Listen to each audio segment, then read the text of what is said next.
দেখো দুই বোনে রেডি হয়ে গেছি ঝটপট করে, তারপরে চলে গেছিলাম ঘুরতে। তো কোথায় যাবো সেটা কিন্তু ভেবে পাচ্ছিলাম না। তারপরে বললাম চল দিদি একটু মাকে দর্শন করে আসি। কোন মায়ের কাছে গেছিলাম? আমরা গিয়েছিলাম কঙ্কালীতলায়। তোমরা তো সবাই জানো কঙ্কালীতলার পাশে কিন্তু একটা পার্ক আছে। তো সেখানে পার্কেটা যখন গেছি তখন প্রায় ঘড়িতে বাজে 6টা। পার্কে যে দিদিভাই ছিল সেই দিদিভাই বলছে আমাদের এখানে 6টা বেজে গেছে, এই পার্কে ঢোকা কিন্তু আর নিয়ম নেই। আমরা বললাম দিদিভাই আমরা তো অনেক দূর থেকে এসেছি, আমাদের একটু মানে ঢোকার সুযোগ করে দাও। বললো ঠিক আছে যাও। দেখো যেমন সুযোগ পেয়েছি, কেমন দুবুনি কেমন দোল খেতে লেগে গেছি। দিদিকে বললাম চল আর দোল খেতে হয় না, চল পার্কেটে যদি ঘুরে দেখতে হয় তো তাড়াতাড়ি করে চল দেখে নিই।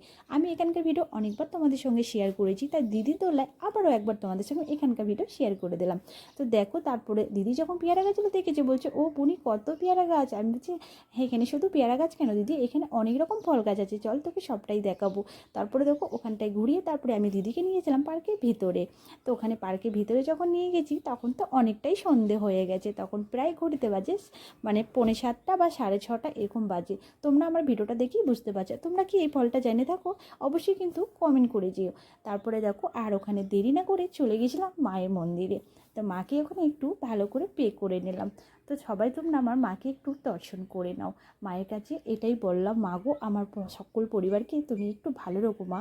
তো তারপরে দেখো চলে গেছিলাম এখানটায়। এখানে কি হচ্ছিল জানো? এখানে হচ্ছিল সন্ধে আরতি, আর আমাদের যাওয়ার উদ্দেশ্য ছিল এই আরতি দেখার জন্য।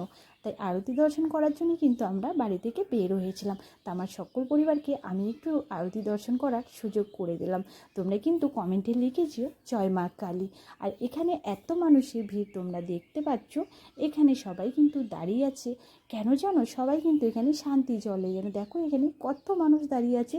আর আমরা কিন্তু ওখান থেকে শান্তি জল নিয়েই কিন্তু বাড়ি ফিরেছিলাম। তারপরে দেখো মাকে ওখানে ভালো করে প্রণাম করে তারপরে দুই বোনে আবারও কিন্তু বাড়ি মানে ওখান থেকে চলে এলাম। তারপরে তো চলে গেছিলাম একটা মোমো আর ফুচকার দোকানে। ঘুরতে গেছি, কিছু না খেলে হয় বলো? তো আমাদের ভিডিওটা কেমন লাগলো অবশ্যই কমেন্টে জানাও। টাটা।